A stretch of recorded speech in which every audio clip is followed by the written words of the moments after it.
Ladies and gentlemen, welcome to another Bulletproof for BJJ podcast. I am JT. Hello guys, I'm Joey. And today we will be talking about the white belt's guide to better flexibility. And that's the thing, when you first start jiu-jitsu, you're seeing lots of different stuff. You want to get amongst it. It is exciting, but then you realize, some of these positions are weird. I'm turning upside down, my neck's feeling jacked up, my hips getting jacked up, and you want to do all of the things, but you don't know how to actually improve it. And the thing is, your instructor also may not know. And you look at people doing stretches and stuff, and you're like, that looks weird. Oh man, I don't want to look like an idiot. You don't even know what to do. And maybe you've even tried a yoga class or you've tried to do a bit of stretching, it just hurt. You go, you know what? This isn't for me, this is BS. But the truth is, if we are not putting time into it, we are railroading ourselves towards injury. So if you're the kind of guy or girl who has never really done any stretching or never really done any yoga, but you've found jiu-jitsu and you love it, what we're going to do today, guys, we're going to break it down for you so we can make you a stretcher. Get it in your life, make it accessible, and make it effective. So what I thought I'd do first here, Joe, is we talk about how does somebody start? Because one of the hardest things with any new thing, whether it's jiu-jitsu, strength training, flexibility, is like making that habit and getting it in the life. So what I have found with people who just do not stretch at all is, how do we get this in? How do we fit this in a accessible chunk for people to start working on it? How do you find that? Yeah, you made a really good point there about people feeling not confident to stretch. When we were training together on Monday night, actually, there was a couple of new guys that came along. Yeah. You know, real nice fellas. We both went and introduced ourselves. And I noticed that JT and I did a double class. These guys showed up for the second class. So there's this transition between the first and second. And what you usually find is that the guys who have already done the first class will just kind of be warm and maybe limbering up a little bit, or just getting some water in and stuff before the next session. But it's expected that the people starting the second class would be doing something to warm up because they've just come in off the street. Yes. But I saw that these two new guys were just sitting there, right? And I think and what you spoke to about this lack of confidence, they've come into a room full of their white belts, right? Yeah. But they're not experienced at jiu-jitsu, but they've walked into a room of people that they don't really know because they're new to the academy. Yes. And then it's like for them to do some stretching is like, it's almost like a flex. It's like, look at these techniques I got. Like I know what I'm doing. Yeah. And you get the exceptional individual who maybe does come from some kind of background where they know very shit. confident, But generally they don't. So I think that confidence piece is really huge. But the other piece, looking at those two individuals, and what I think is super important, is that they're there on the mats. They have the time and the space right then and there to do some stretching. Yeah. And this is the thing, everyone listening is busy. Yeah. We've all got too much on. Agreed. It's very hard for us to go, okay, yeah, you're right, I should stretch more. Okay, I'll carve out like 3 45-minute sessions for myself each week on top of all the other stuff I do. Yes. It's an unrealistic expectation for most people. So I think what my biggest thing is, and I think we can agree that our recommendation is, your time on the mats at jiu-jitsu is the best time for you to work on your flexibility. Yeah. And you're there, you're on the mats, it's a physical training space. If you've got 5 minutes before the class and you can make the time after class, this is up to you. Definitely. That is when you need to start to develop this habit. Definitely. And here's the thing too. Let's say you work in an office, or you are someone who has a professional job where you and we've talked about this before, professional job. I don't know what this shit even is. It's just an alien concept to us, but we're aware of it. We see people. I've heard about it. I mean, obviously while we, sip our coffee and laze around the gym, we see people going off to, doing the business, shirt and tie and whatever that is. But it's not attire that's conducive to stretching. Right? You're wearing fitted pants, you're wearing business shoes, you're wearing a suit, jacket, skirt arrangement. Man, to jump down on the ground, it's not, one, it's kind of frowned on. 2, you might not even be able to do it in your attire. And 3, there may be no space at your work where you could even do that. Yeah. Or let's flip that and say you're a tradie. You're on a work site, there's mud, concrete. Swinging hammers. Yeah, hammers, carrying guns and shit. Heavy stuff, like you're not going to drop down and hit your, down dog on the work site. That's not happening, and that's understandable, right? Like you're busy anyway. But the thing at jiu-jitsu is you've got a soft mat. There might be wall mats, depending on how civilized it is. Yep. And it is encouraged that you sit on the floor. Now, depending on your gym, obviously if there's a class running, you may not be allowed on the mat just yet, but there is stuff that you can do just to the side of the mat. And really it's just one, giving yourself permission. Because obviously it's good that, you don't want to just start busting out your full mobility sequence, which might interfere with the class. But taking that opportunity when you first start, and obviously clear this with your coach to say, hey, coach, I just want to warm up a little bit before I start class because I've got a few injuries I need to take care of. Most coaches will be like, that's great. Good work. Like, kudos to you. They're going to let you have that little square meter or two at the side. Coach will probably ask you if you want to run a weekly flexibility class for the gym. I've never seen these techniques before. Could you run a class for the students? Because it's true. Culturally, right? Like everyone wants to be more flexible. I see like every now and again when we get a gym that like tags us or something and they're like doing, bulletproof mobility after class with the crew. Yeah. You're like, man, that is fucking awesome. Amazing. That is counterculture. Yes. Jiu-jitsu. It's not mainstream. No, people don't do that. Yeah. And I think this is where we have to approach it. If you're not sure what to do, that's all right. In the same thing with jiu-jitsu, if you're like, man, I don't know what these guys are doing, it's always good to ask a senior belt, right? So if you see somebody doing some stretches or they're like, oh, I'm doing Bulletproof or I'm doing my yoga for BJJ XYZ, usually if they've had a bit more experience than you, I don't want to speak too broadly, but people are happy to show you. If you're a newbie, you're like, the new guy, I'll help the new guy. As long as he doesn't spaz and kick my teeth out, I'll be happy. But that's the thing, guys. We want to think about it that if you need help, you've got to ask for it. And then once you've got a bit of an idea, you have to make time to fit it in. And this is the thing, we just don't make time for it at all. So that little window before class starts is perfect. And then also carving out just a small one. It's not much time, guys. Literally 5 minutes at the end of class when you're all exhausted and you're lying on the mat and you just be talking crap anyway. Talk your crap. It's all good. But from there, start to be doing something. And don't be afraid to initiate. Say, I'm just going to do my stretch. Do you want to, if you don't want to join, that's cool. But like, can we keep this conversation going while I do this thing? No one's going to be like, nah, you can't talk to me if you stretch your hip flexors. Yeah. I mean, the hip flexor stretch is the best one because you're still facing forward, aren't you? Yeah. You can still have a chat. Yeah. I mean, I don't know shit. I just start doing it. And what you find is that people around you usually start to follow kind of join suit. in. Yeah. Yeah. Because everyone, that's the thing. It's like a really good point you made. It's about giving yourself permission. Everyone wants to do it. Everyone wants to be more flexible. Everyone knows they should stretch. And so as soon as you go, I'm going to do this stretch that I saw that's, apparently it's pretty good. Saw it on the Bulletproof Instagram. People jump on board with that. True. The other thing I thought I wanted to mention on this is the idea of taking a long-term perspective of the whole thing. Yes. And I can't count the amount of times I've had the conversation with someone who is, tight, someone who I know has poor flexibility will come to me and say, oh man, like I've got this really tight hip flexor or glutes or whatever. I can't touch my toes. What should I do? And I'll be like, let me give you the most potent thing I know for where you're at right now. And I'll give them like, a couple of minutes of my time and I'll give them an absolute golden nugget. And I'll be like, man, this drill here will change your life. Yep. Just do it every day after class and just do it consistently. And they'll do it and that day and they'll be like, that was fucking mad. Thank you so much. And they'll come in the next day and I never see them do the fucking thing again. It's gone.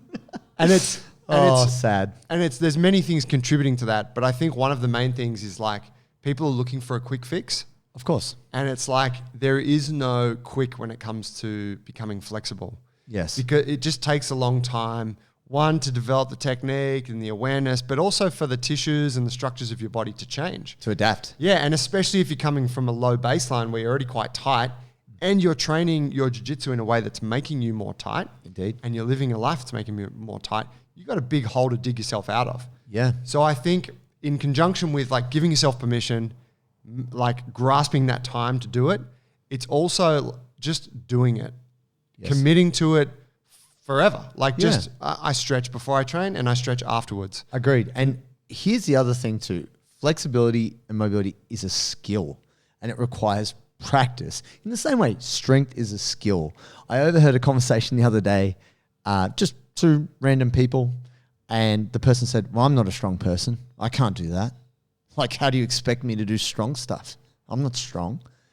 And strength is all relevant to the individual, but it is a practice and it takes time to build it. And flexibility is the same. And I would actually say it's easier to develop strength than flexibility because there is a degree of satisfaction you can get from lifting a heavier weight or doing more pull-ups or whatever it might be. You can be like, yeah, I can do 10 pull-ups or whatever it is, right? You get a pump from doing strength work. You get Who that. doesn't love a pump? You get that ego boost. It's lovely. When you do flexibility work, it's uncomfortable. And here's the thing, generally, and this is what I have witnessed universally across all clients, jiu-jitsu people, when people get uncomfortable, they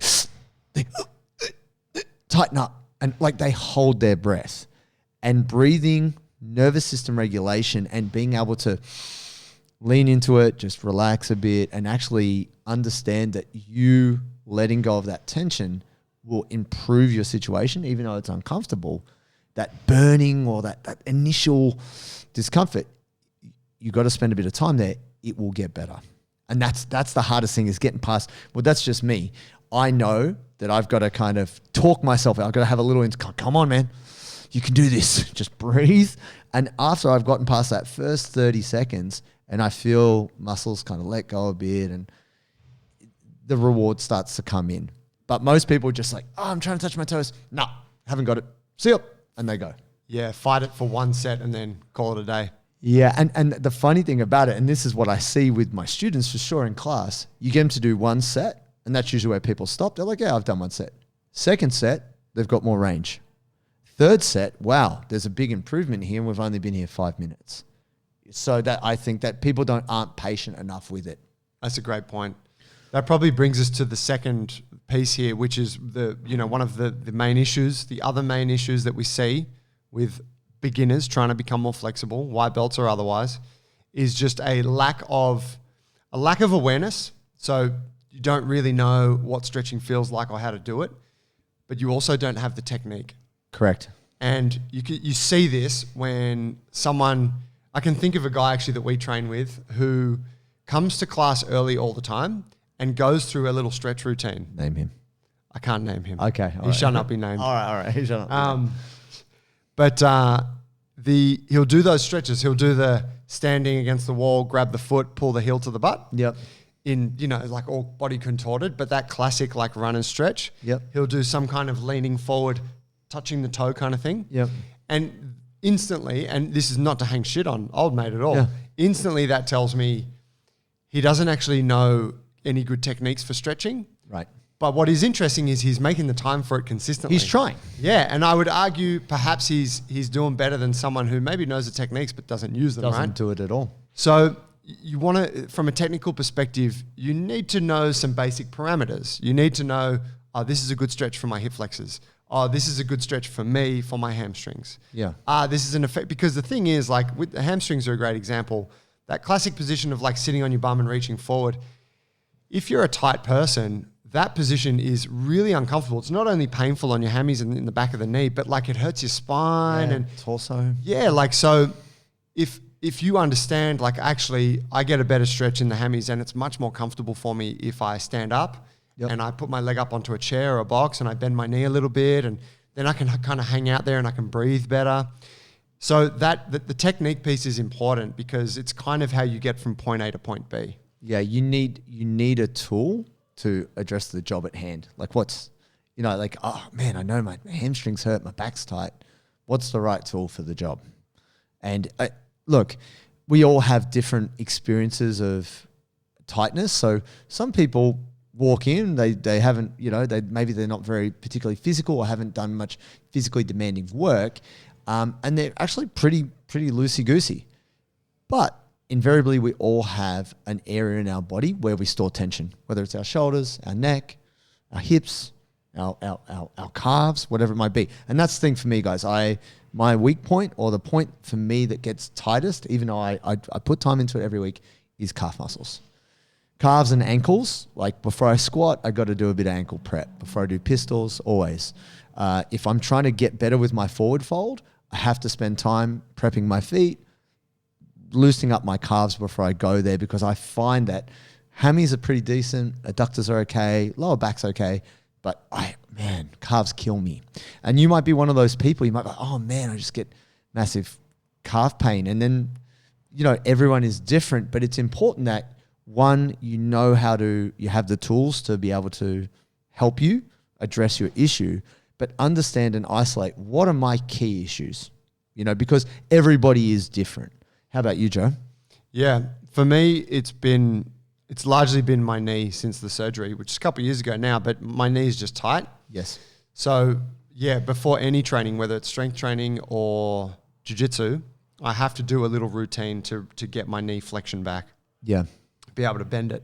And it's important because if I don't do that, I know that I can't use that leg properly during training.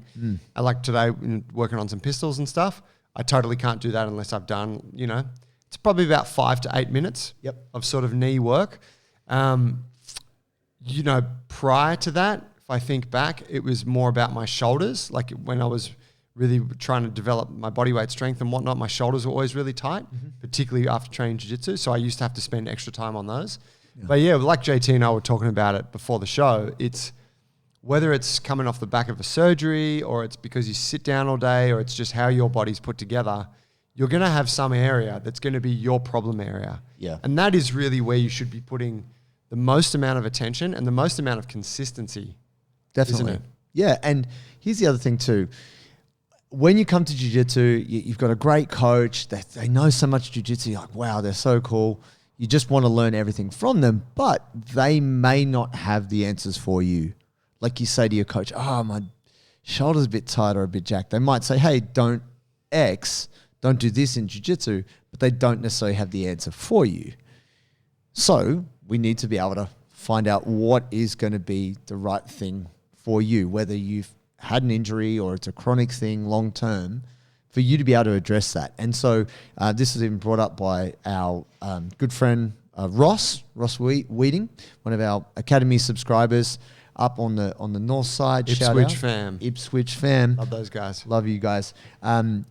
He was like, I got shoulder tightness. What is the best way? Because he's like gets Kimura'd, or that's like kind of a weak spot for him, internal rotation. He's a strong man. He's got tight shoulders. He's like, just give me the one thing. Because I was saying, how can I help you, dude? And he said, man, Kimura''s like, my shoulder's tight. What can I do to open that up? He just wants one thing. And it's not always that simple. So if you have a collection of tightness in your body, you might need 2 or 3 things to undo it.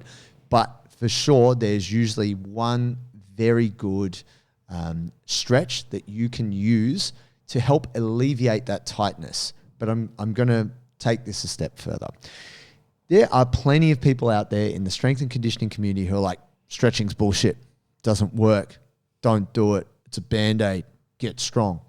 Okay, let's put that in context. If you've heard someone say stretching doesn't work, we need to just open this up a little bit.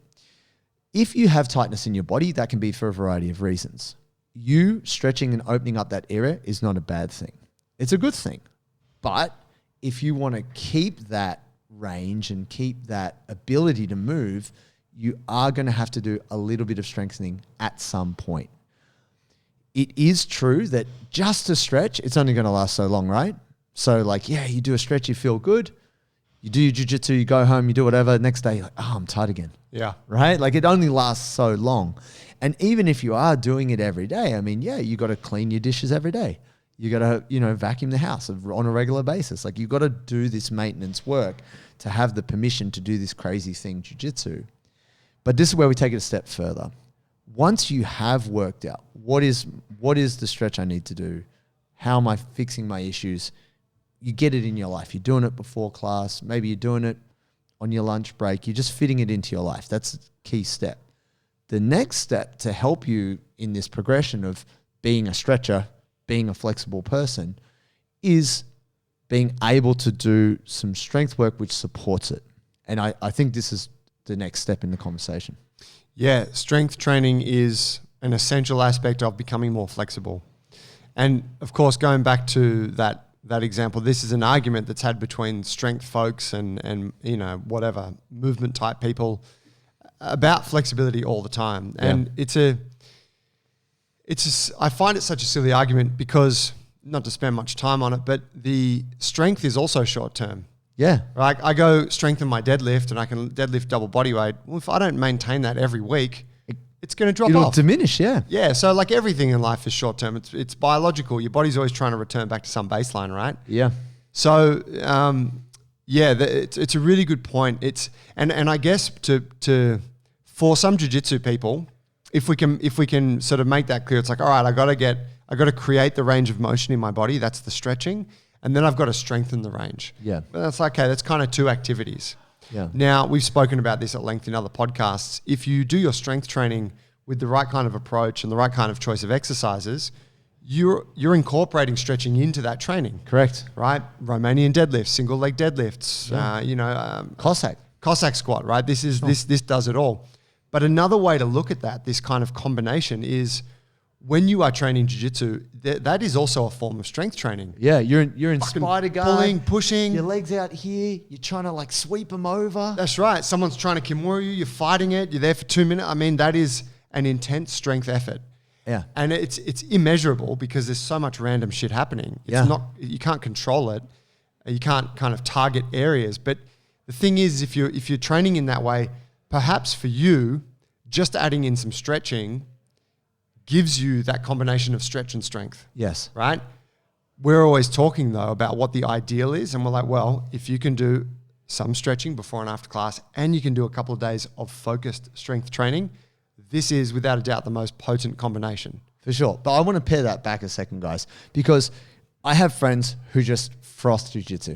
They're like, yeah, but jiu-jitsu is just fun. I don't get any fun when I'm in the gym. I don't have fun when I'm stretching. I don't enjoy that. So yeah, sure. In the same way, we have fun when we go on holidays, or we have fun when we get to do things which aren't necessarily our day-to-day job or responsibilities. When you have burger night on Fridays, that's fun. Yeah, right, guys? For sure. But that said, we have to be able to work it in to say, that's fine. That's totally cool. You do want to have fun.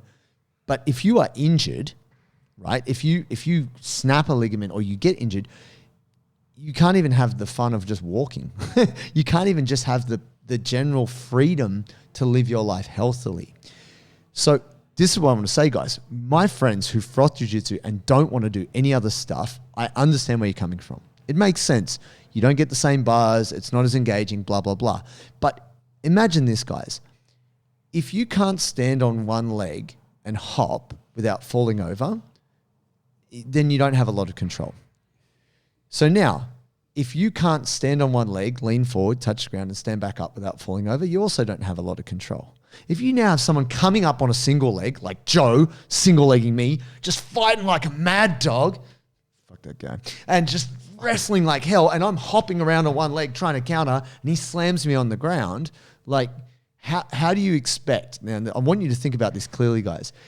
If you can't do it under your own bodily control, with your body weight, no weight, how the hell are you going to do it when you got someone fighting you? What we want you guys to do is, in this path of jiu-jitsu, we want to see you get to black belt. You've just started. We want you to be in the game, loving it, enjoying it. Putting in these habits now when you've just started will mean you have a much longer term success, much less injury, and just be more of an animal. Like, roll better. Have more enjoyment from winning, not just getting crushed by someone who's more physically capable than you. So that's where I feel where we take this from flexibility and getting control over your own body to adding that little strength piece is you need that control through that new range of motion that you found from improving through stretching, so that when someone does try and kimura you, or someone is trying to single leg you, you've got enough bodily control at that end range to fight back. That's what I want to say. Yeah, I think, and a really important point there is just that thing we always go back to, which is the discipline. It's like if you got a kid and your kids, whatever, likes playing their team sport. They love playing soccer, but they're like, I just like the game. I don't like training. Don't practice. I'm like, well, no, it's important that you go to training. That is more than likely the recommendation you would give to them. Yeah. It's the exact same fucking thing. It's like, okay, you love jiu-jitsu, but there's a price you got to pay. And that is, you got to do a little bit of training to make sure your body's in a good position to enjoy this thing. I was thinking before what you were saying about the first set being real hard. Yeah. And then second and third is where it's at. And I think that is a really important point for anyone who's coming into this thing new, and kind of to our point at the beginning about like a lack of awareness or technique where it's not comfortable. Yeah. And it is very, even for myself and JT, who, like experience with flexibility training, your first set is often not particularly comfortable. No. And it's kind of like that first set is almost reminding your body like, hey, I can touch my toes. This is the range. And your body's like, no, I don't want you to do it. And you're like, no, I can do it. And then it's like, oh, I can't let you do it. Yeah. And then you get out of the first set and you do your other exercises. And then you come back to the second set and you're like, oh man, I'm touching my toes and it feels good. Yeah. And it's a whole different experience. And I think for a lot of beginners, they don't let themselves go beyond that first set. Yeah. You just, you grind it out for the first one, you hold your breath, you fight it, you wince your face, and then you leave. Yeah. And it's like, man, you just got through the shittest, like you just cracked the shell. Yeah, that's right. But you didn't get onto the inside of the raw egg. That's delicious and nutritious. The goodness, the yolky goodness. Well, yeah, and I totally agree, because this is true of strength training too. Usually someone's first set is not their best. Once the body is like, oh, this is what we're doing, and nervous system's fired up and the coordination's there, then the second set is usually where people are best. Yeah. Third set, maybe people fatigue or whatever it might be. So relating this back to you guys, if you, and don't get me wrong, I am the most impatient person you've probably ever not met, but giving yourself time and saying, no, okay, I am going to go here, I'm going to breathe here, to regulate your nervous system, to get you to relax, you must breathe. Like Wim Hof says, breathe, motherfucker. You've got to take that deep nasal breath, big breath out, and just will yourself in. It does get better, but you've got to be patient with yourself. And I think that's one of the biggest things. We all want to be better right now. I know I do, but invariably it takes a little bit of time. Takes time. I mean, look at the whole parallel of your jiu-jitsu journey. Yeah. How long you got to fight for to get stripes and to get belts, like nothing short term in this game. That's right. So, I think that it's a real, I think for a lot of people, they just don't think about it. But if you think about it, there's a real immaturity to like wanting to try and rush this one aspect of your training, but also accepting that this other aspect just takes a long time. Yeah. It all takes a long time. It all takes a long time. And I guess that's the thing. When we use up our patience, whether it's in our job or whatever, sometimes we don't have bandwidth later. And that's why actually, and Joey is actually pretty sensible. He knows, he's like, I'm good here. I'm going to go do, whatever. Like the other day, Joe's like, oh, no, I'm going to stop here and I'm going to start working on my mobility, whatever. On Monday night. And then I'm like, no, I'm going to kill Adam Childs. I probably should have stopped. He's my best friend. I will kill him. He's my best friend. I will kill him. And then at the end of that roll, both Adam and I were on the ground like, I felt so wrecked. Like I definitely overreached. And then afterwards, after class, I felt so flat. I almost didn't have enough. I mean, it was good. We did some partner stretching and it was kind of not enforced, but everybody got together and Joey helped me with doing some stretching. Mate, if we hadn't done that, I think I almost wouldn't have done anything. Like I'd spent all my energy, and that's what we do, right? We enjoy the rush and the buzz of training so much. We roll to the point of fight to the death, and then we just kind of collapse on the floor, and sure, we fix our gis, we stand up, we bow, we whatever, but afterwards it's like, I'm cooked. Yeah. You've got to leave a little bit of energy to be able to do the restoration phase. Get you started, because here's the thing. If you want to come back the next day and roll again because you're frothing and you want to train as much jiu-jitsu as you can, you will feel better if you take 5 minutes and you breathe and you spend a bit of time in that discomfort. So the next day, hey, your body is actually functioning better. You won't be in as much pain. And you might be a little bit stiff, a little bit sore, but you're less likely to get injured and you're going to train better. And that's the thought. I want to come back tomorrow. I want to be here on Wednesday. I want to be here on Friday. If you sincerely mean that, you've got to make just a little bit more time to look after yourself. Yeah, and I think it's also important to keep in your mind, what kind of athlete do I see myself as? Well, a lot of people don't see themselves as athletes, Joe. So well, that's true. Look, and I don't see myself as an athlete. I guess I'm just trying to come up with a name for it. But it's like, what kind of person are you? Yeah. And it's like a good example. My partner commented on how when I get up in the morning, I get up pretty early and I go and I empty the dishwasher and I take the dishes out of the dish rack and put them away. Okay. And I'm not using the kitchen because I'm going to work, but I know that like it makes it nicer for my partner when she gets up. The kitchen's generally clear. Do not let my partner hear this. 100% like transparency. I didn't do it this morning. but generally that's your routine. Yeah, and it's just and she said to me like, oh, you, and she doesn't think in the same way that I do about things like that. For me, it's like, I want the kitchen nice so it's usable. That's where it's coming from. And she's like, she doesn't mind if it's a bit messy. She'll still use the kitchen and it won't affect her. I think Misa and I are similar. Yeah, whereas I got to get shit tidy, right? I like my workspace, good to go. So anyway, she commented on how obviously that's just something I do. I can't remember what she said, but it was like, because you probably do it without even thinking about it. And I'm like, that's a fair observation. But I said, you know what?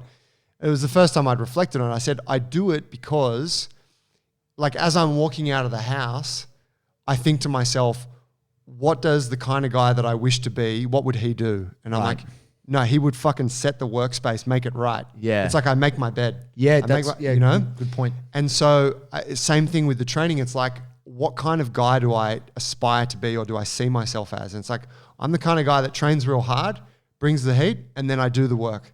Yep. And it's like, oh, fuck, I got to do 5 minutes of stretching. Even though it's like, I want to run out of here. It's like, no, I got to, because it's like it's like an identity thing. Yeah, it's who you are. Yeah. It's a rule you set for yourself. And I see this as a thing, guys and girls. Wait, guys is not like unisex? Some people don't like that. It's like, I don't know. Give us some feedback. Let us know. But I mean, like, I will openly refer to male or female as mate.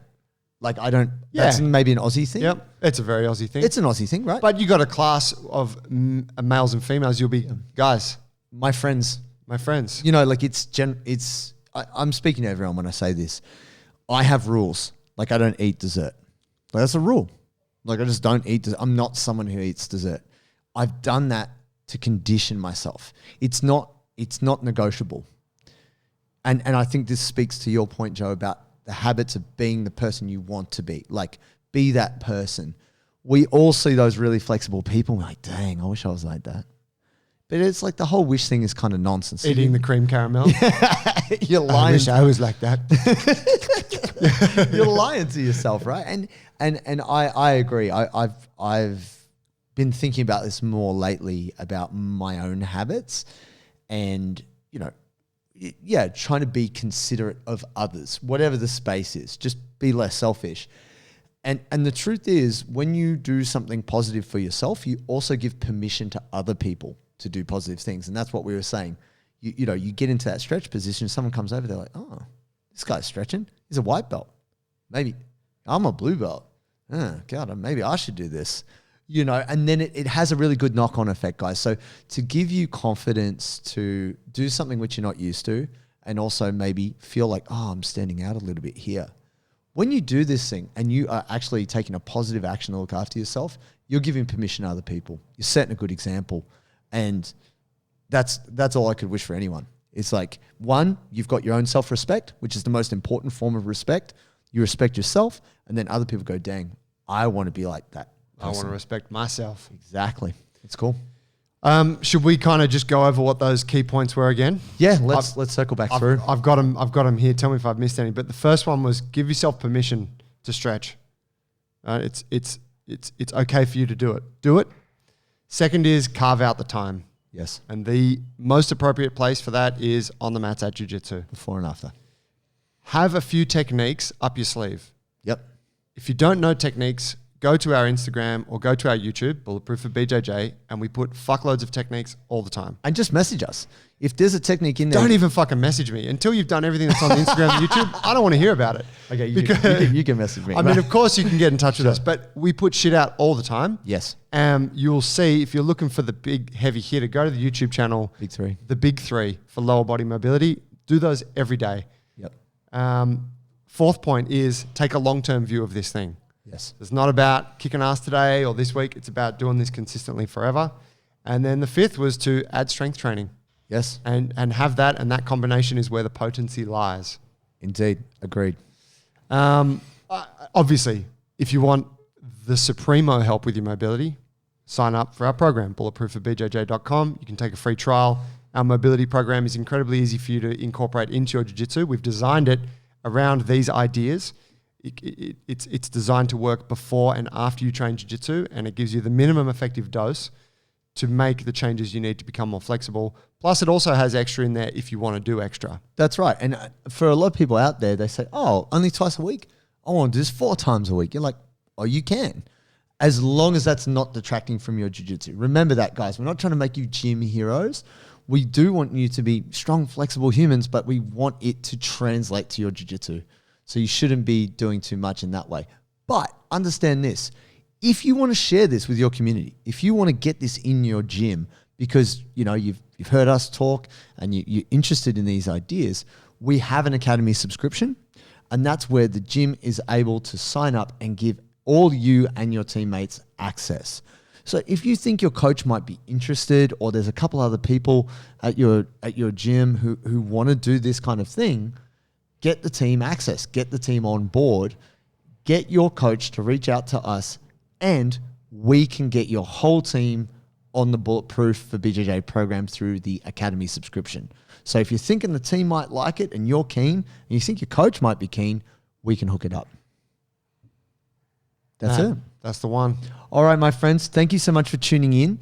If you have some specific questions or you have any special requests, you can reach us at bulletproofforbjj.com. If you have a specific question, you can leave us a voicemail. So you click on podcast, there's a red button, you can hit record and leave us a voicemail and let us know who you are. And then we will play that question and answer it on the podcast. Sick one. Thank you, guys. Thanks, guys. Cheers, Thanks, Joey. bro.